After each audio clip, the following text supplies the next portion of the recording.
Muy buenas noches, nos encontramos hoy con nuestro segundo Facebook Live y hoy con una persona que realmente conoce muchísimo del tema de consultoría política. Él es Miguel Jaramillo Luján. Miguel, bienvenido. Muy buenas noches, nos encontramos hoy con nuestro segundo Facebook Live. Muy buenas noches para ti, Ángela, y para todo el público que hasta ahora nos ve en Facebook Live. De verdad es un verdadero placer para mí poder estar acá en este contacto internacional. Los saludos de la ciudad de Medellín, Colombia, donde precisamente me encuentro trabajando en varios proyectos desde mi empresa Marketing Político y Gobierno de campañas urbanas y rurales, donde estamos aplicando este conocimiento que es una pasión. Entendemos la política como una pasión, nos gusta hacer política limpia, nos gusta hacer política con ideas, con argumentos, política que represente a las comunidades, y creemos en la estrategia y en la consultoría política, tanto desde nuestra empresa como desde la Asociación Colombiana de Consultores Políticos, ACOPOL, en una política que sea limpia, que sea de ideas y que se libre para bien de los ciudadanos y de las sociedades. Y precisamente en este momento, Miguel, estamos poniendo acá en el insert tu página web, marketingpoliticoygobierno.com, para que las personas también puedan entrar a tu página web, conocer todos los materiales que tú tienes y que muchos de ellos inclusive son de acceso gratuito, para que puedan bajar estos documentos, esta información, estos vídeos, y también puedan generar así pedagogía. Creo que estamos en sintonía, Miguel, porque realmente lo que nosotros hacemos a través de estos Facebook Live es generar conciencia pedagógica, conciencia electoral en torno a la importancia de un voto para que todo nuestro entorno esté cada vez mejor.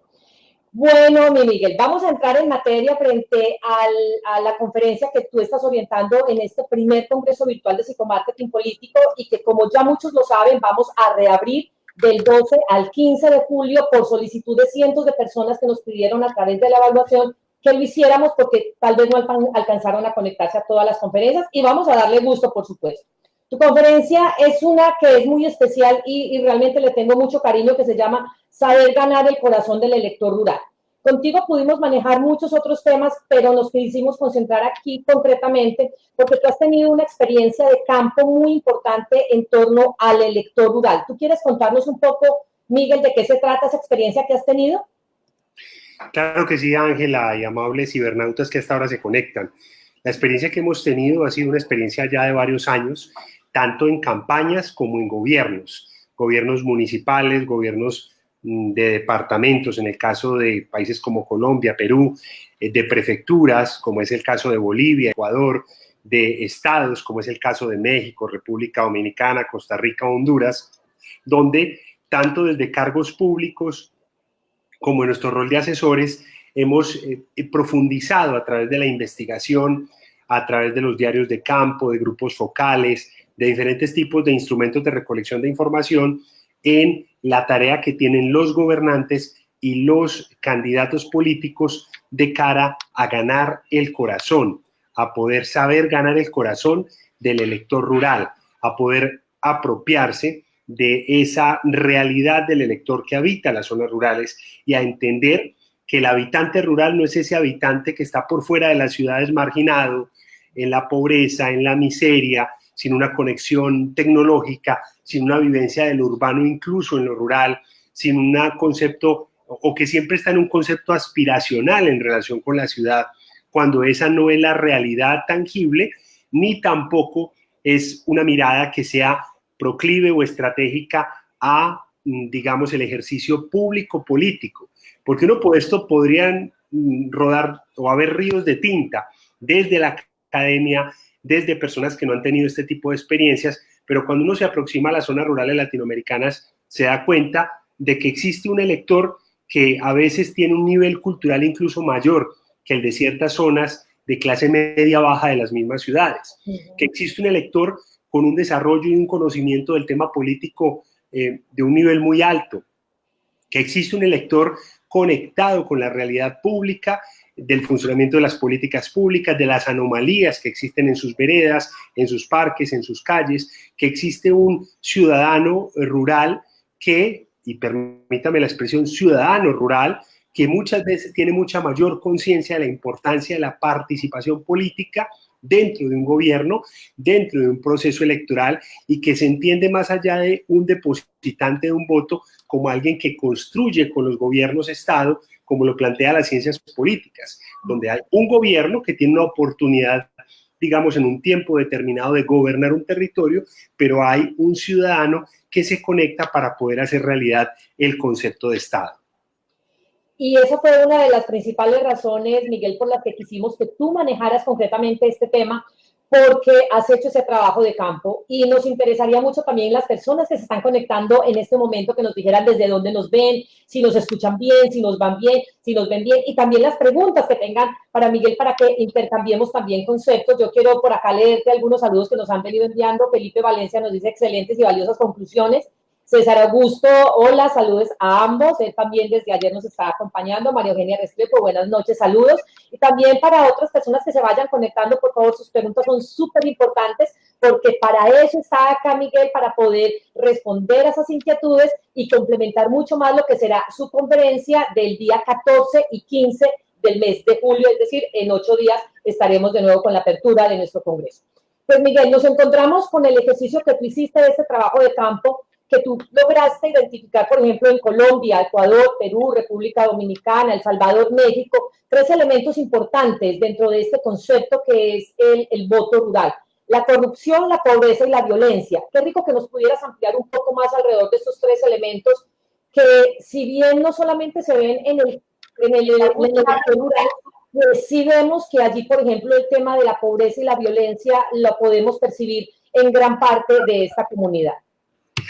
Así es, el tema de la pobreza y la violencia, 2 temas bien importantes que se conectan directamente o que están interconectados desde el modelo mental del habitante rural, sobre todo por viejas prácticas de centralismo que existen en la mayor parte de los estados país, los estados región y los estados localidad y municipalidad en América Latina.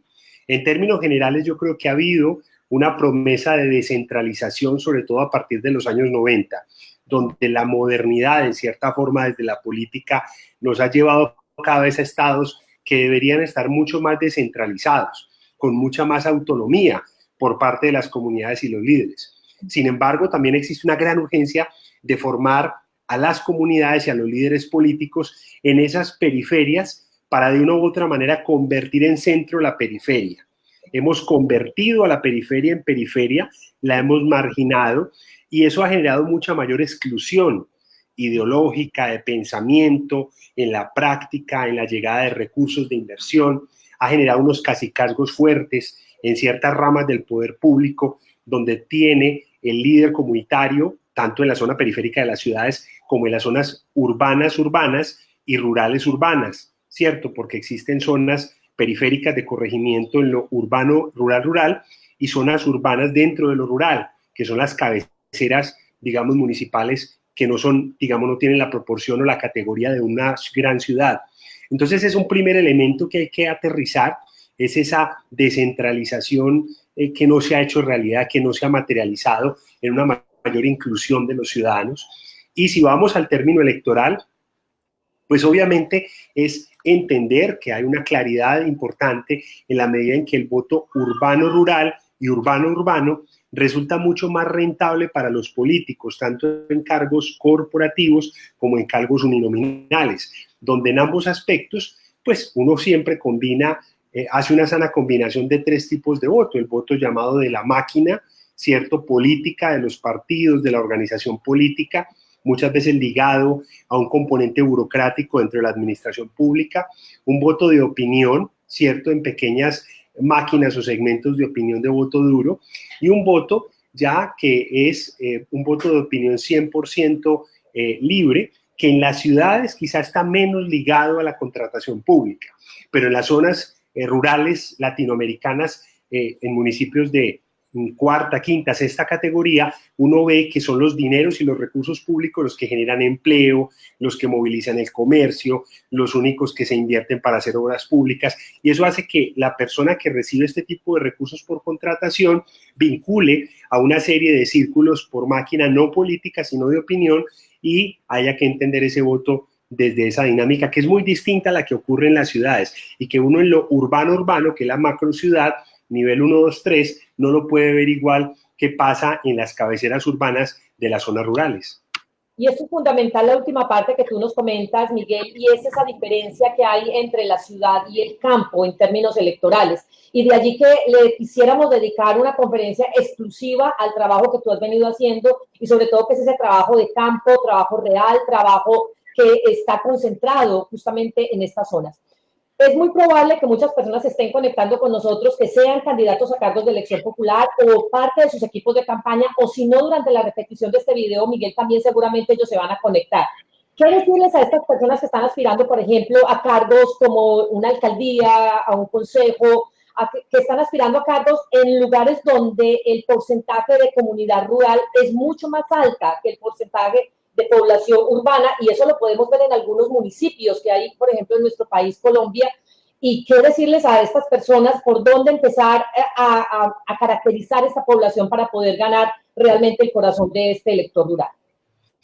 Ángela y amables cibernautas, yo creo que es muy difícil poder uno plantear una estrategia política, digamos, ya para una campaña formal, a una alcaldía, a una gobernación, a una prefectura, a una jefatura de gobierno departamental o a una jefatura de Estado departamental o nacional, sin antes tener unas herramientas de recolección de información que gestionan los mismos estados, las mismas municipalidades, o herramientas propias de cargos que sean actuales, donde yo pueda percibir fundamentalmente qué está pasando con las personas que tienen actualmente el cargo al que yo aspiro, así sea que me vaya a reelegir, mirarme a mí mismo y hacer una radiografía e investigar qué piensan los ciudadanos sobre las personas que, digamos, están cumpliendo el mismo cargo al que yo aspiro o en el que me quiero hacer reelegir. Segundo, saber cuáles son las principales necesidades, intereses de esos mismos ciudadanos y tratar, digamos, en una tercera instancia, de aplicar instrumentos de observación, de pisar el terreno, de conversar, de escuchar. Esa es una práctica que a veces a los políticos tradicionales les cuesta mucho. Se creen los poseedores de toda la razón absoluta, generalizan sobre las zonas rurales. Miren, le voy a poner un ejemplo. Recientemente, en una campaña que tuve la oportunidad de acompañar en la provincia de Los Ríos, en Ecuador, me encontraba con una población más o menos de unos 100.000 habitantes. Y en esa población había una concentración de un 70% de población en la cabecera urbana de esa zona rural. Era una municipalidad rural con una alta concentración urbana. Sin embargo, nos dimos cuenta que en ese 30% había una mayor capacidad de fidelización en el largo plazo.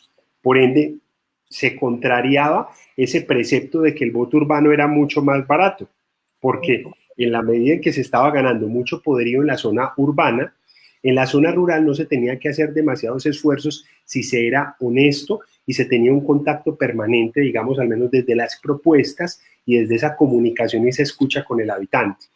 Y además nos dimos cuenta que había un comportamiento desde la conexión burocrática con el actual Estado municipal muy distinto de las cabeceras y de las zonas rurales, de esas zonas rurales, en ese contacto urbano-rural y rural-rural. Entonces ya en esa lectura empezamos a seleccionar discursos diferenciados para cada una de esas comunidades. Nos fuimos desprendiendo también de algunas donde estaba el voto duro de nuestro rival y donde no había que desgastarse. Nos concentramos en ciertos nichos de población y seguimos trabajando de una manera fuerte lo urbano.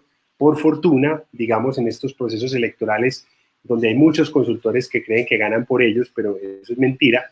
Uno gana es porque tiene un buen candidato, uno gana es porque sabe hacer equipo, uno gana es porque uno también tiene un equipo y no porque es que uno sea el consultor X o Y. Eso lo dice desde el más famoso hasta el más humilde que realmente trabaja en este tipo de temas en la vida real.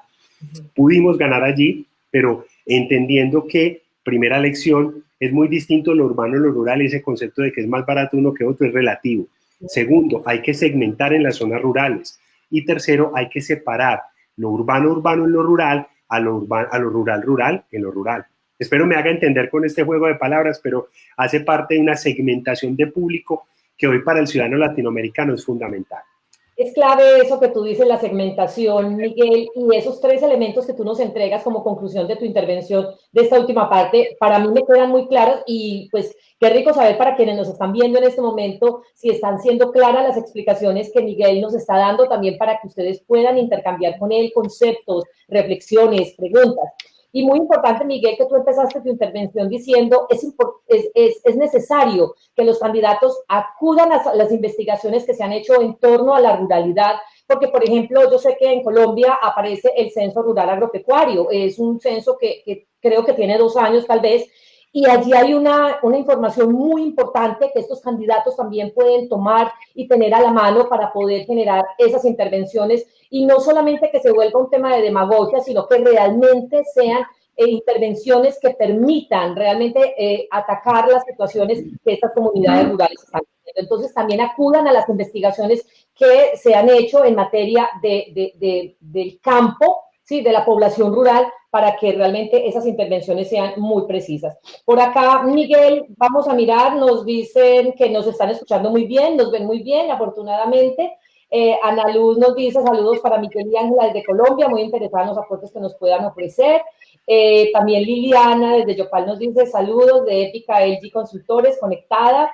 Desde Bogotá un saludo, excelente sonido. Por acá Kiram nos dice hola. Y Jorge por acá nos tiene ya una pregunta y nos dice, buenas noches Ángela y Miguel, me gustaría saber cómo hacer pedagogía para concientizar a los votantes rurales para que no voten, para que voten no por maquinarias, sino a conciencia. Bueno, Ángela, muchísimas gracias, pues digamos, por transmitir esta pregunta y agradecerle también, digamos, a Jorge Iván Salazar Erazo, que nos está haciendo esta pregunta también acá en este Facebook Live. Para mí la interacción es excelente, yo creo que es de las cosas más deliciosas que tienen estas nuevas tecnologías y además uno está percibiendo lo que la gente realmente piensa y no entrar, digamos, en teorizaciones. Yo creo, Jorge Iván, Ángela y amables cibernautas, que uno de los primeros temas en los que uno tiene que despojarse es de los prejuicios. Cuando uno llega a una zona rural a trabajar un tema estratégico, generalmente está pensando mucho desde cierto nivel de fatalismo o pesimismo que existen en las mismas poblaciones por esa marginación y exclusión que ha llevado a temas de una descentralización incompleta. No quiero decir con esto que en las zonas rurales no exista una tendencia a la votación de máquina, pero también hay que entender que hoy los habitantes rurales en América Latina también están sintiendo mucho de esa desazón, de ese olvido, de esa insatisfacción, de ese hastío que también siente el habitante urbano, en relación con la política y el ejercicio de los políticos. Por eso creo que esa desazón también es óbice que construye una votación de opinión escéptica, que quiere seguir participando en política, pero que se siente frustrada de haber tomado la decisión de respaldar una maquinaria política en un momento determinado. Incluso yo lo he visto en territorios donde hay grupos políticos que participan de la burocracia local, pero no se sienten satisfechos con el comportamiento de los líderes o sienten que no hay una conexión de las comunidades que ellos representan con esos líderes políticos, aunque tengan contratos y puestos. Entonces yo creo que uno de los temas es desprenderse de muchos de estos prejuicios tradicionales de me sumo a una máquina, esa mala y perversa tradición de comprar el voto, o el tema de simplemente generalizar, porque son verdaderamente peligrosos esos temas. Y cuando uno investiga, o hace un diario de campo, o sale al territorio a observar, o empieza a escuchar al habitante rural, empieza uno a ver una mistura de temas donde sus intereses y necesidades podrían ser llenados por otro tipo de alternativas políticas que al esas alternativas llegar solo con maquinaria, con el dinero en la mano o queriendo corromper o funcionar desde lo burocrático, pues van a generar una frustración en tiempos como los actuales.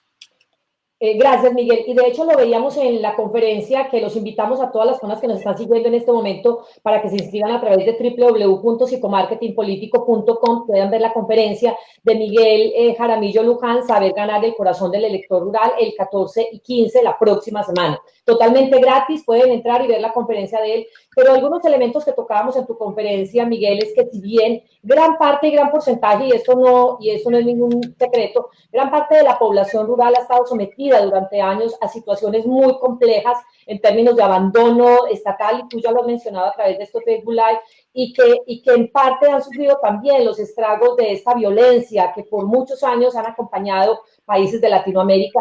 También es cierto, Miguel, que un porcentaje de la población rural también son personas que tienen unos niveles académicos altos, unos niveles económicos altos, que son personas que tienen, por ejemplo, grandes extensiones de terreno y que, por supuesto, no podríamos catalogar en el mismo grupo poblacional que hablamos de ese gran porcentaje de personas que conforman ese electorado rural. Entonces, también nos vamos a encontrar allí con una complejidad de poblaciones tan inmensa como también la podemos ver en la ciudad.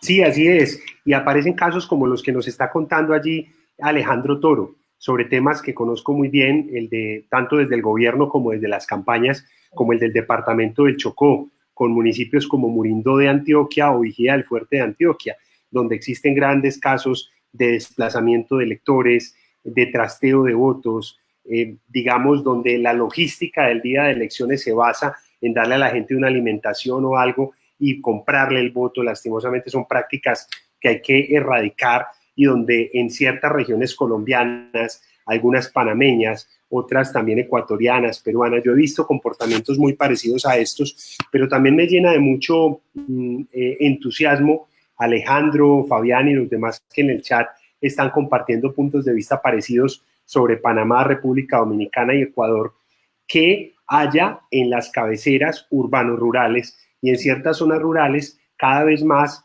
iniciativas de fundaciones como las que preside Alejandro, o muchas otras iniciativas donde se está formando la participación ciudadana, donde se le está explicando a la gente para qué sirve una alcaldía, para qué sirve un consejo, para qué sirve una junta rural, para qué sirve un organismo parroquial, como en el caso de Ecuador, en el caso de cómo las parroquias en zonas rurales pueden tener una autodeterminación. Y esto, sumado al profundo escepticismo que existe y al hastío que existe con la política y los políticos de manera tradicional, lo cual tiene que ser un mea culpa para la clase política, hace que muchas de estas personas ya no estén creyendo tanto en esas maquinarias y opten mejor por estimular un escrutinio del político, de la política, antes de tomar una decisión de voto. Yo veo mucho de esas maquinarias, mucho de esas malas prácticas, debo decirlo con todo realismo, tampoco puedo aquí plantear un mundo ideal en esas zonas, pero son prácticas que también están ocurriendo en las ciudades y donde la realidad actual de la política tiene que ayudarnos a entender que el ciudadano ya no traga entero, ni allá en las zonas rurales ni en las grandes ciudades.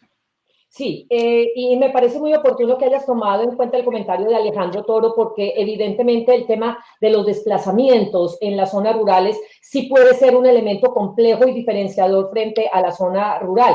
Y eso es algo que vemos también, Miguel, cuando se trata, por ejemplo, de elecciones de presidente para quienes estamos en el exterior. Por ejemplo, hay personas acá en el exterior que tenemos que desplazarnos 4 o 5 horas para poder llegar a nuestro punto de votación, lo cual a veces hace que, pues, realmente se desestimule. Y asimismo, como dice Alejandro, también puede ser un pequeño inconveniente cuando hablamos de la ubicación de mesas electorales, por ejemplo, en las zonas rurales, que todavía ese mapeo creo que no está como muy bien delimitado. Entonces, también para algunas personas tener que desplazarse 3, 4 horas para poder ir a depositar su voto, pues esto implicará necesariamente unas estrategias de atracción de ese público, de ese ciudadano mejor, para que vaya y deposite su voto, con independencia de que le toque transitar un camino extenso.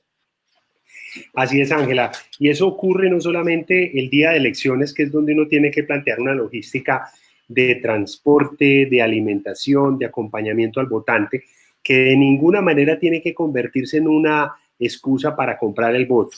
Lastimosamente hay personas que utilizan la logística del día de elecciones para poder, digamos, decomisar documentos de identidad, forzar, exigir fotografía del tarjetón marcado. He visto prácticas en zonas rurales, por ejemplo, de Colombia, de Córdoba, Sucre, donde incluso le entregan un billete partido a la mitad y con la fotografía del tarjetón marcado tienen que entregar la otra mitad. Hoy las redes sociales se tienen que convertir en esa posibilidad de denunciar este tipo de prácticas en zonas donde hay pobreza, donde hay exclusión y donde lastimosamente se sigue comprando el voto. Pero es entender también que el día de elecciones tiene que haber una logística. Uno tampoco puede ser más papista que el Papa y pensar que puede ganar unas elecciones sin trasladar mucha de esta población.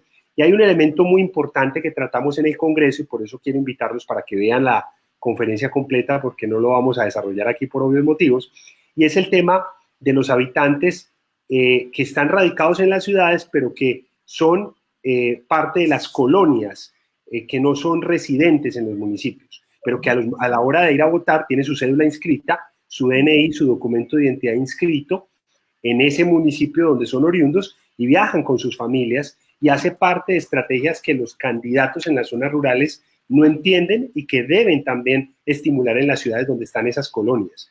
Personas que incluso saliendo de estas zonas habitan en ciudades, conforman grandes colonias y tienen flujo económico hacia sus propias familias, sosteniéndolas desde la ciudad, y regresan a su municipio a votar, y también tienen una alta injerencia en las familias que todavía residen en los municipios. Entonces, son estrategias que también hace parte que durante el video y la conferencia que tenemos en este congreso virtual les vamos a explicar con todo detalle. Gracias, Miguel. Y justamente en este momento están viendo en pantalla la página web a través de la cual se pueden inscribir para que vean gratis la conferencia de Miguel Jaramillo Luján el próximo 14 y 15 de julio. Se inscriben allí, www.psicomarketingpolitico.com, y ya reservan su cupo, entran, porque es una conferencia maravillosa. Aquí lo que Miguel nos está diciendo es solamente un abrebocas de lo que ustedes van a poder ver en su conferencia. Pues Miguel, me gustaría que siguiéramos acá con otros mensajitos que tenemos, que como tú dices, la interactividad para mí también es valiosísima. Y por acá Wilson nos dice la importancia no solo de la segmentación, sino de la microsegmentación. Y yo creo que eso es lo que Miguel le ha estado apostando a través de la intervención que ha hecho. O sea, la microsegmentación, saber exactamente, cuando hablamos del elector rural, no es una sola clasificación del elector rural. Allí se pueden encontrar una cantidad de personas que pertenecen a diferentes grupos, así estemos hablando del tema del elector rural. Aquí nos dice María Eugenia, muy claro y muy interesante, importante para el sector, importante para la población rural, perdón. Andrés Sánchez nos saluda desde Nariño, un abrazo. Jesús nos dice las necesidades del sector rural son muy particulares, y justamente Jesús, y para todos los que nos siguen, por eso quisimos darle un capítulo especial en nuestro primer congreso virtual de psicomarketing político, para que pudieran conocer exactamente a qué hacemos referencia cuando hablamos del elector rural. Fabián nos dice que muy buen taller. Y Alejandro, gracias, porque se ve que Alejandro conoce exactamente de lo que estamos hablando, porque cuando pues hablamos de estos desplazamientos de los electores rurales en términos de alimentación y en términos de transporte, pues son temas que habrá también que considerar dentro del universo de la logística. Mario nos saluda desde Quito, y también sé que tiene su corazón un poco en Medellín. Dice un fuerte abrazo para Ángela y Miguel, gracias por su oportuno y profesional aporte. Ricardo, bendiciones. Jesús López, saludos desde Panamá. Nos pregunta Jesús, ¿cómo lo del Congreso virtual? Pues Jesús, es muy sencillo. Aquí está pasando en el INSER en este momento la página web a través de la cual se pueden inscribir. Reservan su cupo y nada, es facilísimo. Reservan el cupo en 3 minutos, entran a esa página web y ya nos conectamos. 14 y 15 vamos a tener 6 conferencias, y luego, 12 y 13, 6 conferencias, y luego 14 y 15, las otras 6 conferencias en las que se encuentra la conferencia de Miguel Jaramillo. Por acá nos dice Luis Mauricio Toro, Ángela, bendiciones. Y Camilo nos empieza por acá a hacer una preguntita. Él nos dice, buenas noches, Ángela, Miguel, cordial saludo. Muy interesante lo que estamos viendo en este momento, motivada la conferencia de Miguel, porque me permite tener una mirada más amplia de lo que sucede con la votación rural. Quisiera saber cómo romper con las promesas tradicionales que hacen los candidatos en las regiones rurales. Pues es muy importante la pregunta que nos hace Camilo, porque yo creo que uno de los temas que más podría permitir, digamos, desde una campaña rival, romper con las promesas que hace un candidato y que hacen parte, digamos, de promesas tradicionales o promesas politiqueras, es, digamos, trabajar precisamente sobre la situación actual del profundo escepticismo que existe frente a la política tradicional, y entender que si bien hoy el ciudadano, digamos, está demandando respuestas que sean muy de fondo, tampoco se puede hiperracionalizar el lenguaje y la comunicación política, así como trivializarlo y convertirlo solamente en un tema de imagen o de fachadas. Es un error. También volverlo demasiado racional y demasiado complejo es otro error, no solamente para el habitante urbano, sino para el habitante rural. Entonces yo creería que ahí, digamos, tanto la comprensión del plan de desarrollo, la comprensión del verdadero resorte que tiene un alcalde, un gobernador, un concejal, un diputado, un corporado público, dependiendo del país en el que te encuentres, es fundamental para poder generar contraste con lo que tu rival está prometiendo y que no le corresponde. Ve uno muchas veces candidatos en América Latina que están aspirando a una corporación pública y hablan de ejecutar presupuesto, cuando lo que les corresponde es hacer control político. Ve uno ciertos candidatos a una prefectura, en un caso, o a un gobierno provincial en Perú, Ecuador, Bolivia, etcétera, prometiendo un tema de vivienda cuando no está dentro del resorte suyo poder intervenir en temas de vivienda. Ve uno candidatos a una Duma o a una diputación o a un congreso hablando de temas que no les corresponden. Entonces yo creo que tanto ese tema del resorte como el tema de la forma en la que se asignan los recursos, los subsidios en ciertos temas como vivienda, vías, educación, o cómo hay recursos que son obligatorios en los presupuestos como los de salud o sanidad, donde se puede generar un contraste. Entonces yo creo que es ese conocimiento, pero también a la hora de comunicarlo, no hacerlo demasiado racional, sino hacerlo sencillo, hacerlo atractivo, tratar de utilizar elementos de gamificación, tratar de utilizar elementos audiovisuales, y les vamos a dar muchísimos más detalles, pero en la conferencia.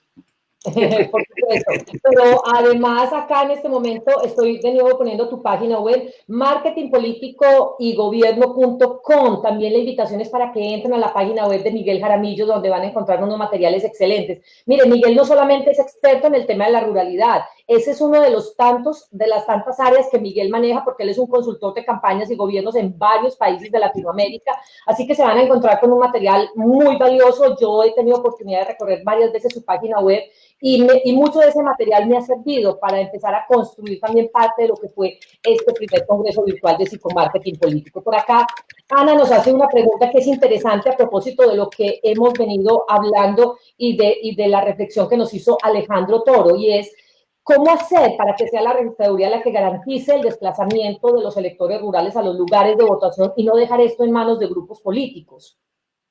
Bueno, eso es bien importante lo que está planteando Ana Luz Henao, que nos plantea, y es, digamos, debería ser parte del resorte del Estado financiar publicitariamente las campañas para generar equidad.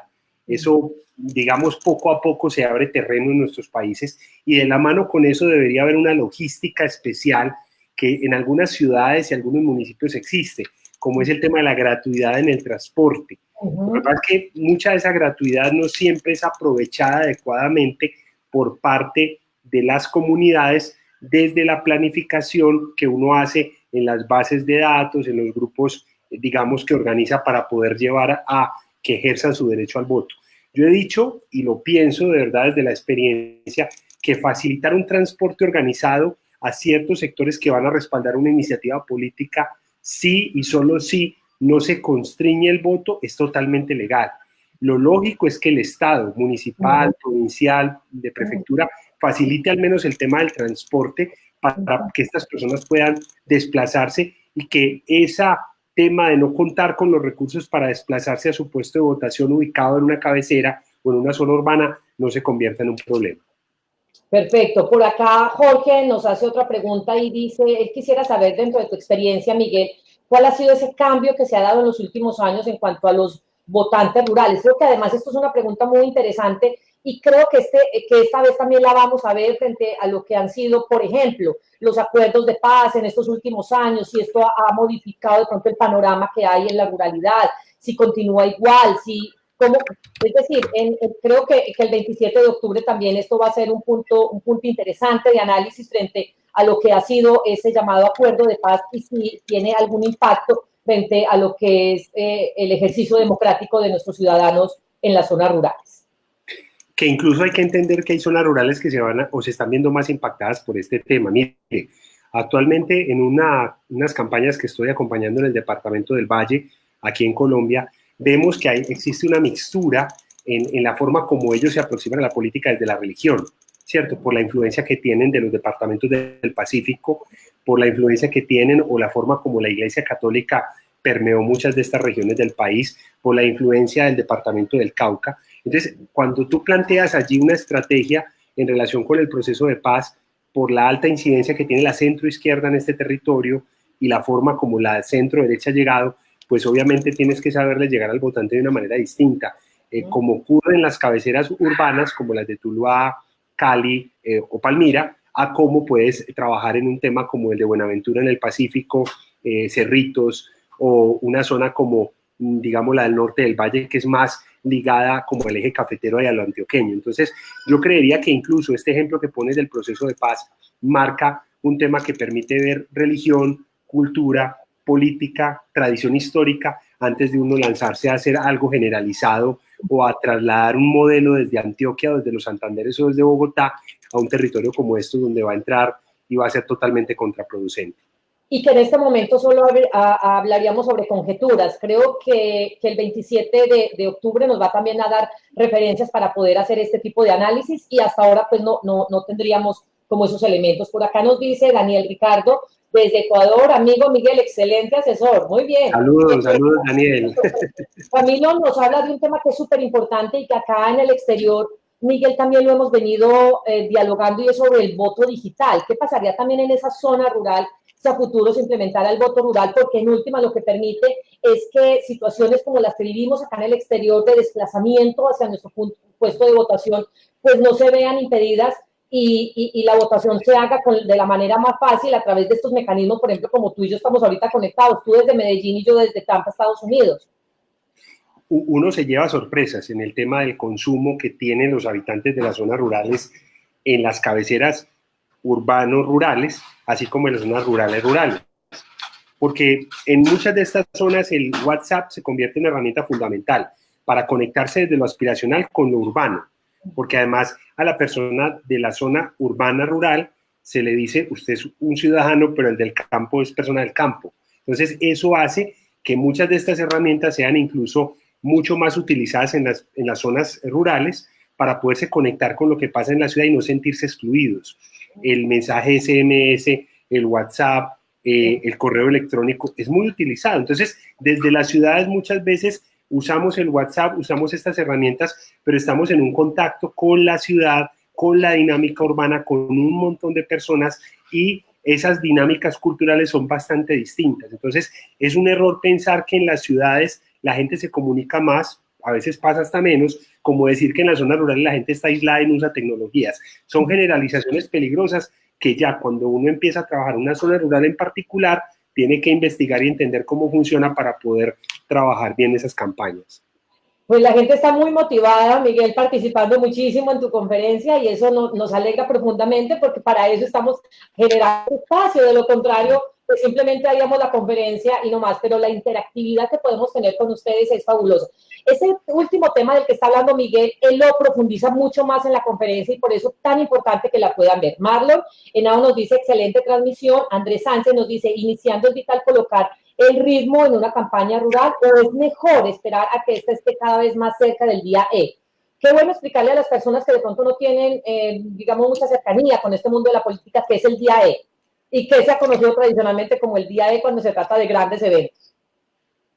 Sí, el día D, digamos, en términos electorales o de consultoría política, es ese día donde se concretan todo el trabajo que se ha hecho durante los meses de campaña. Generalmente las campañas políticas en América Latina suelen durar de 3 a 4 meses.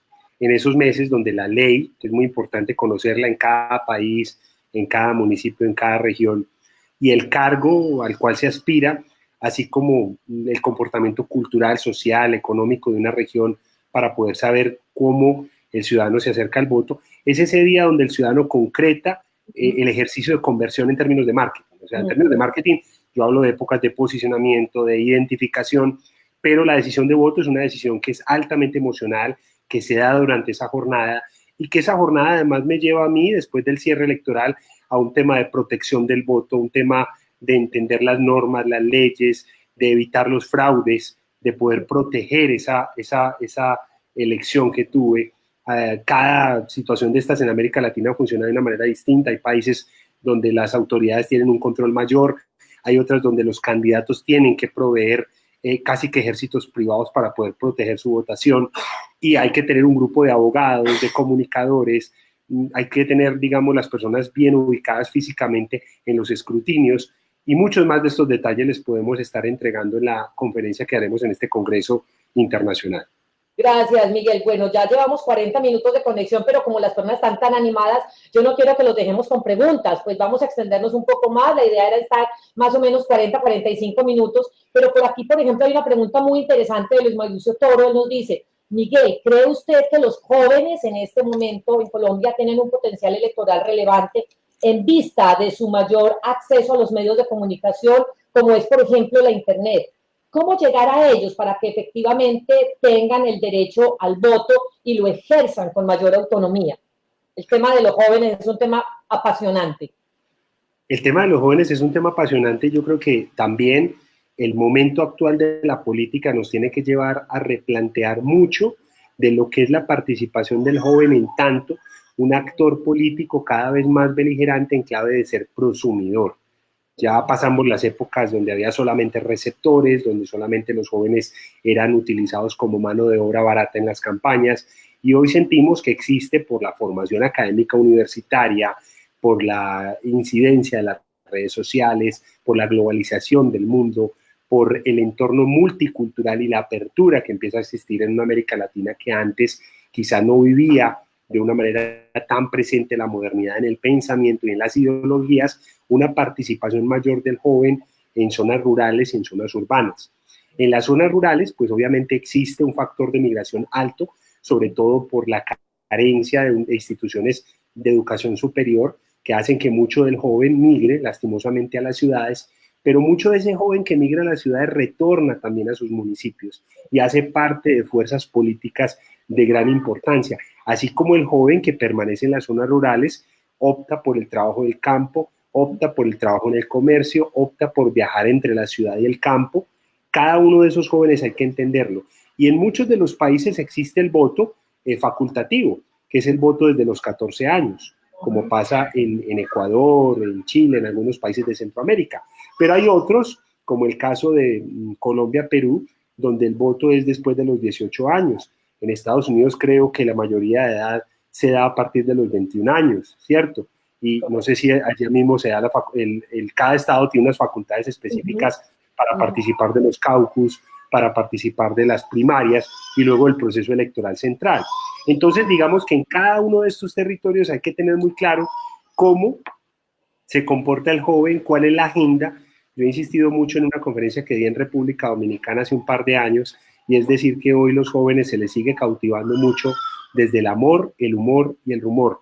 El humor, que es la irreverencia, el amor, que es realmente hacerlos participar de los proyectos políticos, más allá de simplemente tomarlos como obra de mano barata o simplemente tomarlos como militantes o seguidores que colaboran como voluntarios en una campaña política, y el rumor, porque los jóvenes hoy no se comunican a través de los medios tradicionales, no leen ni radio, ni prensa, ni televisión, se comunican a través de sus smartphones, ahí es donde tienen su control remoto, se basan mucho a partir del humor, de la irreverencia, sobre todo los millennials, ven el mundo de una manera mucho más irreverente, y hay que tratar de traducir muchísimo eso que vemos nosotros desde nuestra mirada adulta a esas personas dependiendo al nicho de público joven al que queramos llegar. Excelente, excelente, y creo que esos tres elementos frente al tema de los jóvenes, pues es clave. Anderson por acá nos dice buenas noches y también tiene por acá una preguntita. ¿Usted qué piensa de las nuevas corrientes ideológicas y que si esto le dan un giro a la hora de hacer política y campañas políticas?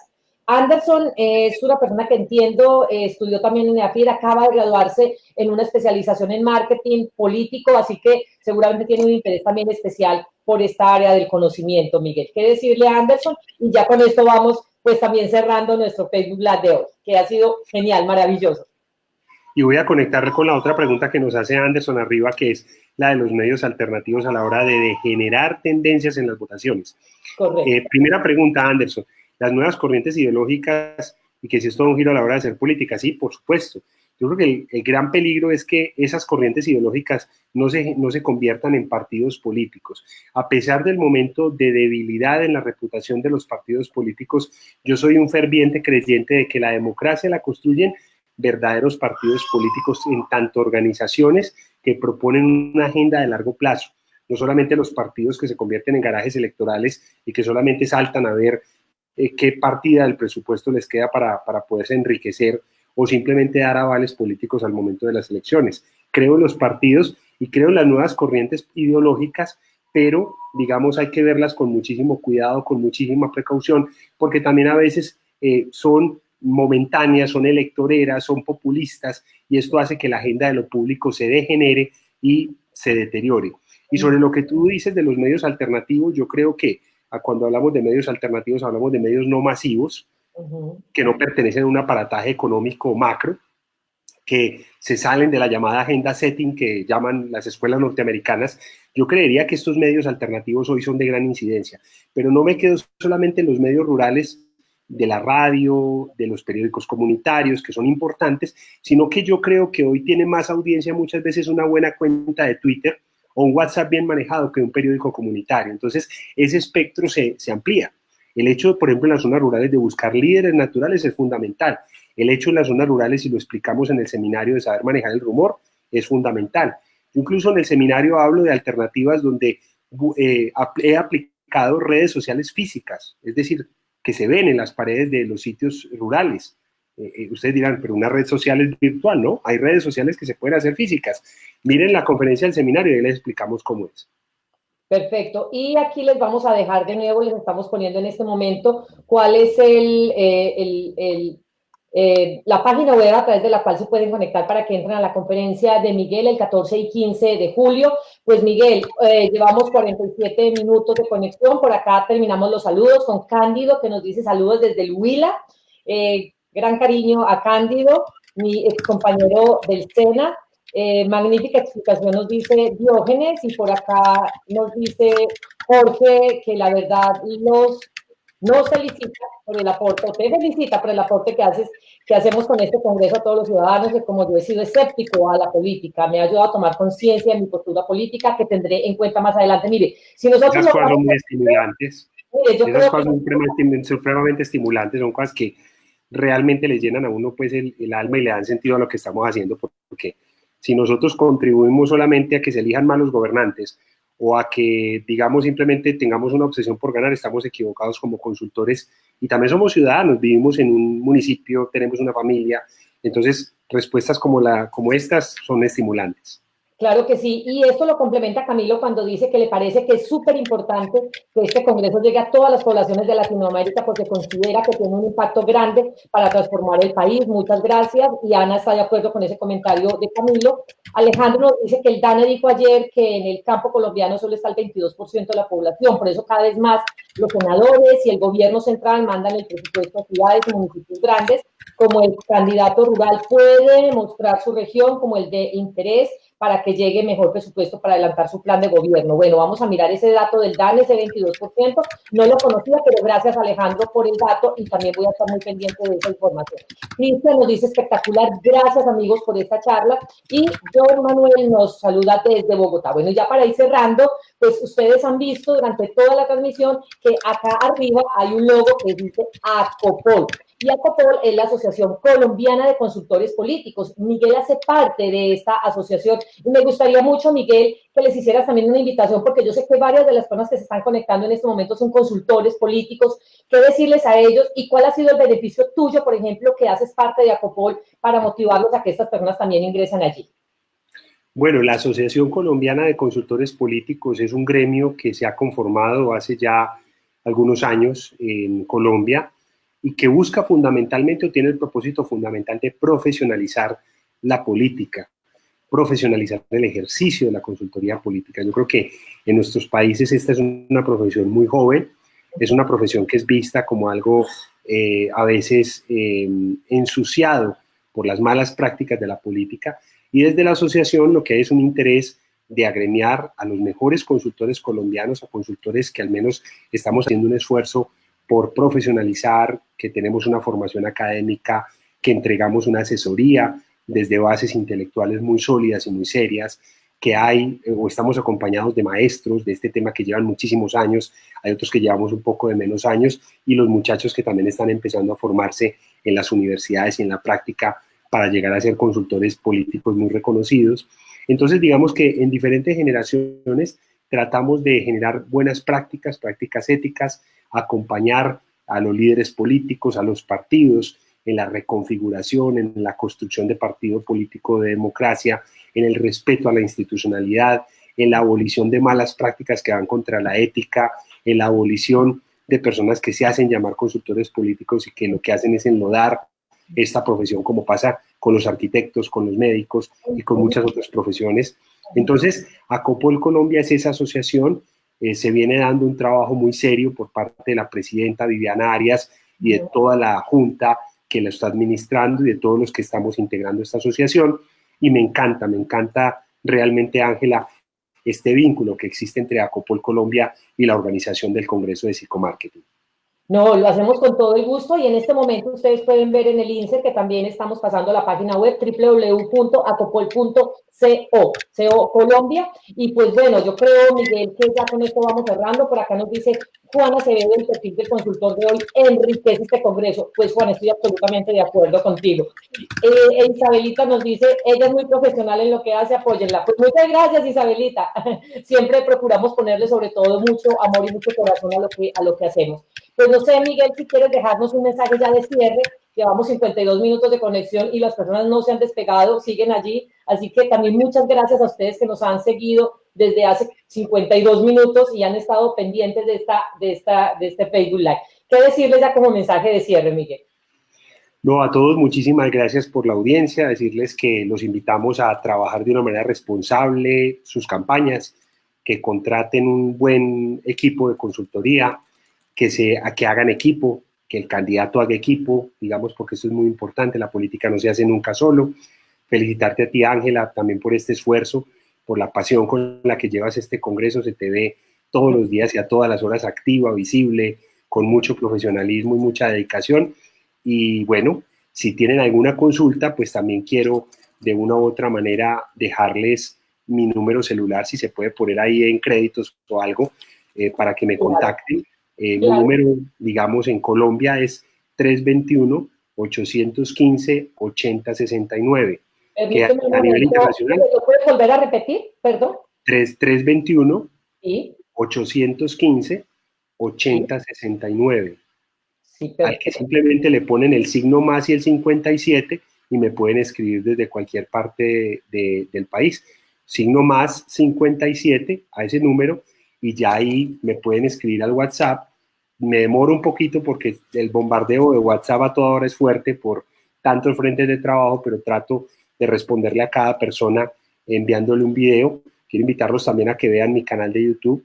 148 videos ya tenemos, totalmente gratis. El conocimiento no es exclusivo, el conocimiento hay que darlo. El tema es qué hace uno con el conocimiento. Ahí es donde está el verdadero reto de un buen profesional. Entonces mi conocimiento está abierto en esta conferencia, en la conferencia de psicomarketing, en el canal de YouTube, en nuestra página web, para que ustedes generen una cultura distinta y empiecen a formarse, sean políticos, sean consultores, docentes, politólogos, en el área en la que estén. Perfecto, ahí está en este momento tu teléfono para que las personas puedan contactar contigo y me consta que Miguel responde a todos los mensajes, así que por favor escríbanle para que estemos en contacto con él, un excelente, primero, ser humano y segundo, un extraordinario consultor. Así que es un privilegio para mí, de verdad, Miguel, que hagas parte de este primer congreso virtual de psicomarketing político, que hoy estés con nosotros compartiendo todo ese conocimiento que tienes, que lo has adquirido durante muchísimos años y que seas tan generoso con él, con la información y el conocimiento que tú manejas. Así que todos también súper invitados para que puedan seguirlo en sus redes sociales. Es súper activo en Twitter también, me consta muchísimo en @soymarcapoder. ¿Es correcto, Miguel? ¿Cierto? Correcto, sí. Ese es mi hashtag, numeral #soymarcapoder, Ángela.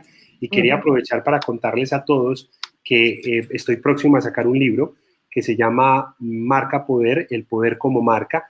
Es uno de los temas que más vengo trabajando en Colombia y en América Latina, el tema de la marca política desde la esencia del ser humano, no desde un tema externo, sino desde la esencia del ser humano. Es un tema que vengo trabajando tanto o más que el tema de las campañas rurales. Perfecto. Claro, el tema de la ruralidad es algo que ocupa parte de tu agenda, pero por supuesto tu competencia en otros temas es grandísima, así que también aquí en este momento están viendo en pantalla @soymarcapoder para que lo sigan en Twitter. Prácticamente todos los días 2 y 3 mensajes está enviando Miguel alrededor de este tema, entonces para todos pues súper importante que lo puedan seguir. Luis Mauricio nos dice finalmente, Ángela y Miguel, muchas gracias por esta excelente charla. Y Anita nos dice, bien por compartir ese conocimiento. Un saludo, Ángela, y mil gracias. Así que, pues yo creo que con esto ya nos despedimos y les decimos, si quieren ver la conferencia que tiene Miguel y que va a ampliar muchísimo más los temas que hoy ha venido trabajando acá, por favor, 14 y 15 de julio, es decir, en 8 días, a través de www.psicomarketingpolitico.com, ustedes pueden reservar su cupo totalmente gratis, porque como lo decimos, Miguel, el conocimiento definitivamente hay que entregarlo. Pues siendo así, yo creo que ya nos despedimos y decirles que mañana de nuevo nos vemos a las 7 de la noche, hora Colombia, por acá mismo en otro Facebook Live, para que sigamos profundizando con los conferencistas y los expertos que hacen parte de este primer Congreso Virtual de Psicomarketing Político, mañana con el tema de voceros, el entrenamiento a voceros, que es también un tema súper importante. Bueno, Miguel, entonces acá 57 minutos de transmisión. Muchas gracias a quienes nos vieron en este momento y a quienes nos están viendo también por repetición, que yo sé que son cientos de personas las que se van a conectar. Bueno, Ángela, muchísimas gracias. Una feliz noche para todos. Felicidades. Chao, chao. Nos vemos mañana.